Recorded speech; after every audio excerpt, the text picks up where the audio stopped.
Sim, senhoras e senhores, chegou a hora de falar sobre isso daqui. Esse dia foi inacreditável. Brincadeira, vamos falar, obviamente, sobre a jornada 6x1. Vamos lá. Antes de mais nada, muito engraçado, né? Esse ataque completamente coordenado de toda a internet, cobrando só eu. A culpa é minha. Porque, assim, o projeto ele é tão bom que não tem consenso nem entre a esquerda. Nem todos os deputados do PT votaram. Só pra você ter ideia. Não vi eles cobrando absolutamente ninguém de esquerda. Por que será, hein? Porque eles querem criar uma narrativa, querer bater somente na direita e acha que eu vou simplesmente ceder à pressão. Eu não vou. Nós vamos falar a verdade sobre o projeto. Começando pelo bizarro. O projeto é terrivelmente elaborado. Duração do trabalho normal não superior a 8 horas diárias e 36 horas semanais, com jornada de trabalho de 4 dias por semana. Você notou alguma coisa assim diferente aí? Não? Se você não notou nada de errado aí, você não tem direito de falar alguma coisa. Porque é uma conta básica, 8 vezes 4 é 32, não é 36. Até nisso eles erraram. A pessoa que está propondo aí esse projeto é a mesma que apresenta projetos brilhantes. Cotas para trans e travestis no ensino superior. E antes de mais nada, eu não votei contra a escala 6.1, até mesmo porque não tem nem votação em aberto disso. A única coisa que eu fiz foi colocar alguns pontos, eu coloquei levar em consideração sobre o posicionamento do 6.1. E é isso daqui que eu acho que a gente tem que fazer. E o que eu defendo? De fato, um debate real, não simplesmente uma torcida. Porque seria muito fácil eu apresentar um projeto que aumenta o salário mínimo em 10 vezes, reduz a carga horária de 20 horas semanais e pronto, perfeito. E aí quem for contra é contra o trabalhador e pronto. Não é assim que se discute coisas complexas como o trabalho. E sim, o fim da escala 6x1 para o Brasil é algo complexo, que tem que levar diversas questões e considerações, principalmente econômicas e também culturais. E ao longo do vídeo eu vou fazer algumas perguntas para você. E caso você não tenha a resposta, talvez seja porque eu esteja certo. E de fato o assunto é complexo e precisa de debate. Os políticos, por exemplo, eles definem o salário mínimo, o valor deles, correto? Errado. Basicamente eles definem o valor que está ali impresso no papel, mas não o valor dele. Já chegou uma época que no Brasil o salário mínimo era de 4,6 milhões de cruzeiros. Basicamente as pessoas eram milionárias, simbolicamente. Porque o que o pessoal do PSOL está querendo não é simplesmente o fim da escala 6x1. É a proibição da escala 5x2 e a imposição da escala 4x3. Basicamente você trabalha 4 dias e descansa 3. Tomam cuidado com essas medidas populistas, porque daqui a pouco você está fazendo escala 0x0. Trabalhando 0 dias e ganhando também R$0. E daí vamos pensar de forma fria, sem torcida A ou B. Como é que ficam os casos, por exemplo, dos supermercados, restaurantes e hospitais que tem que funcionar 24 horas? Uma escala, por exemplo, 4x3, basicamente ou eles demitem funcionários ou eles aumentam os funcionários. O aumento dos funcionários gera despesa para a empresa, ou seja, ele vai ter que pagar mais. Ele vai ter um custo muito maior. E sabe quem vai pagar essa conta?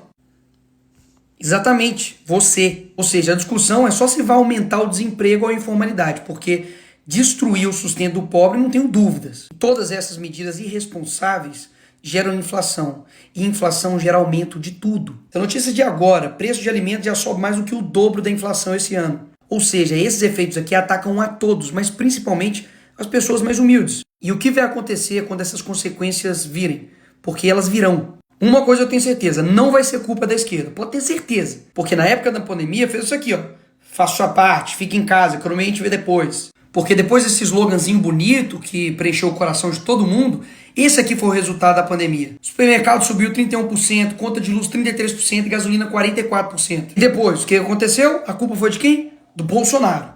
E aí, se depois de aprovado o fim da escala 6x1, colocado 4x3, sem nenhum tipo de responsabilidade, errando conta matemática no projeto, não tendo a mínima ideia das consequências econômicas, tudo isso que eu falei aqui ia acontecer. Desemprego, inflação. E aí, a culpa é de quem? Aí eles inventam, meu amigo, a culpa é minha. A culpa é Nicolas, que botou a peruca. A culpa é da peruca. Aí depois que você escolher um alvo, é só criar a narrativa. Para isso, umas pitadas de manchetes compradas, efeito peruca. Fome e desemprego se alastra no país. Uma gotinha de páginas de fofoca para poder te queimar. Urgente, peruca de Nicolas destrói famílias e economia no Brasil. Qual a sua opinião? E por fim, uma colher de tiktokers que não sabem de nada te detonando. Sobre o Nicolas Ferreira e a peruca destruidora. Voilá, pronto, você tem uma narrativa criada. E eu preciso relembrar isso aqui para você, porque o Partido dos Trabalhadores, a esquerda que ama o trabalhador, simplesmente se lixou para você, trabalhador, durante a pandemia. Vocês não vão multar, né? Sim, é uma alta de inflação. Pelo amor de Deus, não faz isso comigo, a gente vai fechar aqui. Não faz isso, por favor, moça. A senhora é mãe de família. Pelo amor de Deus, tudo que eu tinha eu coloquei aqui. Pelo amor de Deus, o que é isso? Ou seja, na hora de enfrentar as consequências mirabolantes da esquerda, não é o Lula, o deputado que vai enfrentar, é você. E eu não tô defendendo trabalhador, não é de agora não, e nem com um discursozinho para poder ganhar voto não. Inclusive vários vereadores que são a favor do lockdown estão se arriscando para vir trabalhar aqui na Câmara. Mas o trabalhador não pode se arriscar para levar o pão para dentro de casa. Então é muito fácil ter o salário em dia, certinho, e impedindo o trabalhador de trabalhar. Inclusive, eu lanço aqui uma campanha. Político que é a favor de lockdown, adote um desempregado e pague as contas dele. Obrigado, presidente. Essa época escancarou para todo mundo o tanto que eles estão se lixando para você. E agora eles são os únicos preocupados com os trabalhadores.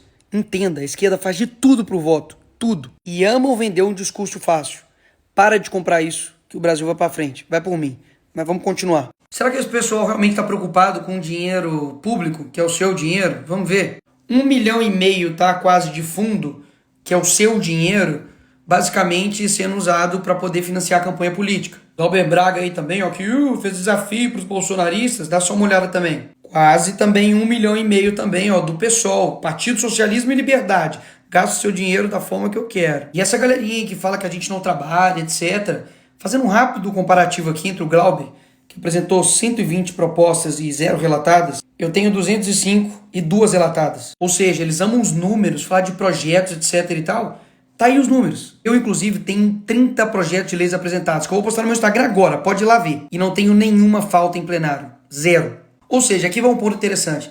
Eu tenho visto muita gente indignada com o Estado, mas muitas vezes não sabe se expressar. E basicamente quer colocar no bolo todo mundo. Imagina se eu falasse que todo policial militar não trabalha, ou que todo advogado é arrogante, ou que todo jogador de futebol é metido. É verdade? Não seria verdade. Ou seja, da mesma forma como eu também fiquei indignado que o gasto público é absurdo, com coisas mirabolantes, você precisa entender que nem todo político é como eles. E esse é um dos motivos que literalmente eu entrei, por exemplo, para política, para poder mostrar que dá para fazer algo diferente. Caso contrário, só vai realmente ficar essa mesma galerinha aí. Eu vou te mostrar quem é essa galerinha aí. Galerinha que fala mal de empresário, que mete o pau, fala que eles são malvadões, etc. Mas que na hora da campanha eleitoral, o FHC, o Lema, aquele mesmo bilionário que quebrou Americanas, tá financiando candidatos do PSOL, do PCdoB e do PT. Essa galerinha do PSOL, do PT, da esquerda, que adora acusar a direita de ser contra o trabalhador, tá dando poder para bilionário e empresário para comandar, sabe o quê?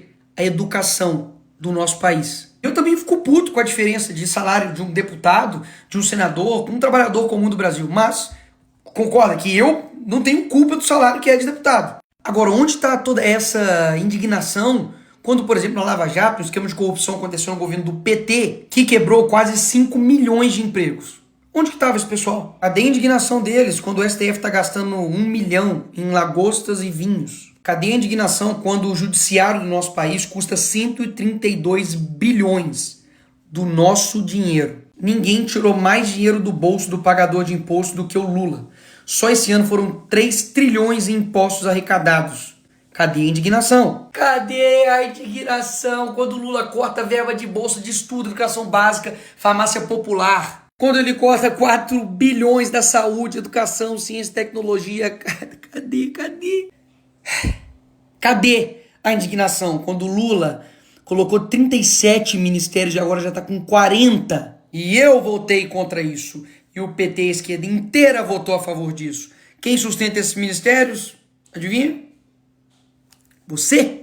E todo esse tempo eu tô aqui com o meu papel de deputado federal fiscalizando, cobrando disso.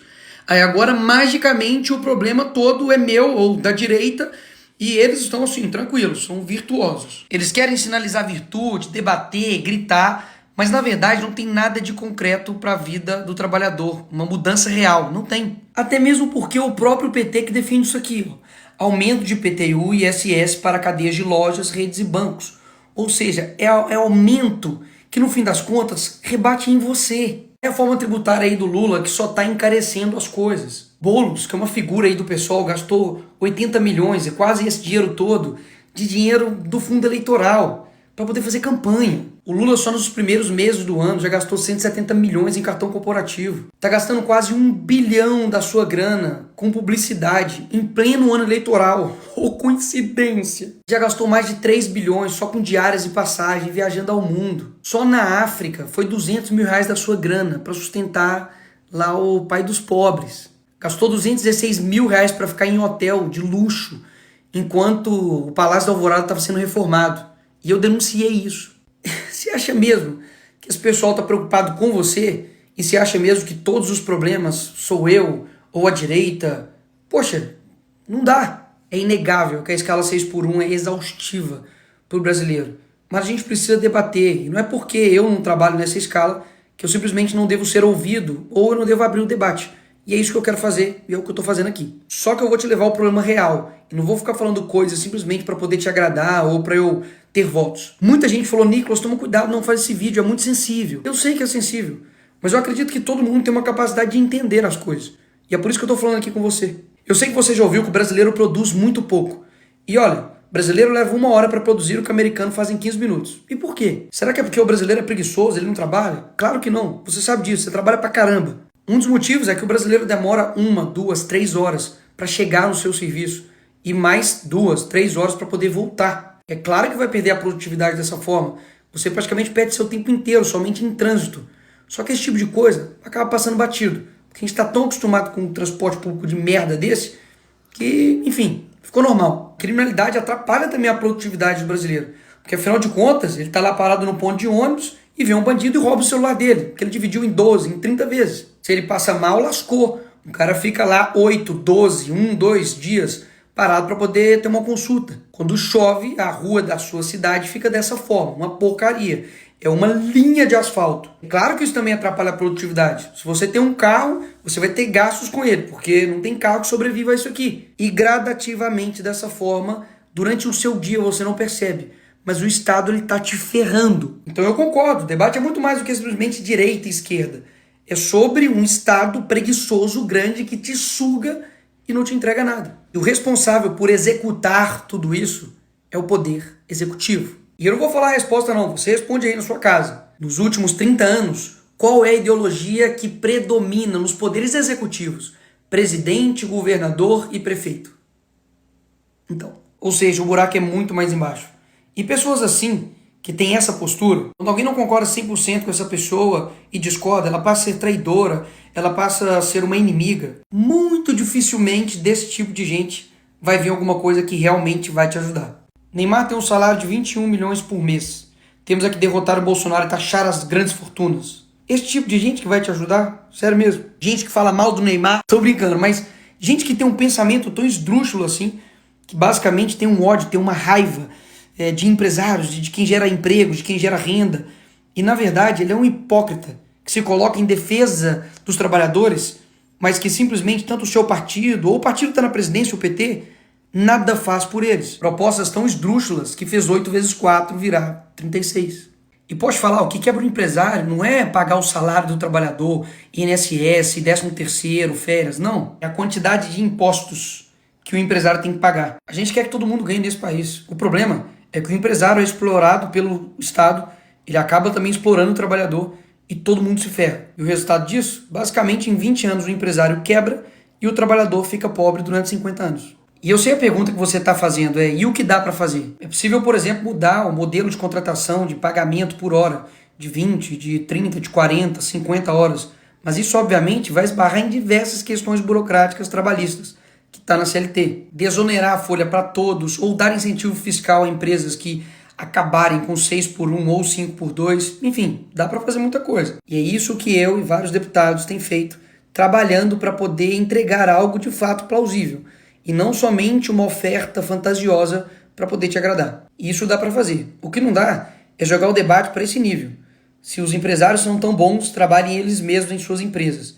Isso nem é o mais bizarro desse post. 751 curtidas de pessoas. Eu espero realmente que você tenha visto esse vídeo até aqui. E se você viu até aqui, muito obrigado. Porque isso mostra comprometimento seu em buscar a verdade. São muitas informações, são muitas nuances, são muitos pontos positivos e negativos que discordam e que concordam, mas o importante é a gente sempre ouvir as pessoas e principalmente a gente mesmo ir lá e ir atrás da verdade e buscar saber se está sendo enganado ou se de fato alguém está falando a verdade nesse jogo aí. E mesmo que tenha pessoas nos comentários fazendo comentários exatamente de coisas que ou eu não falei ou de que eu já esclareci,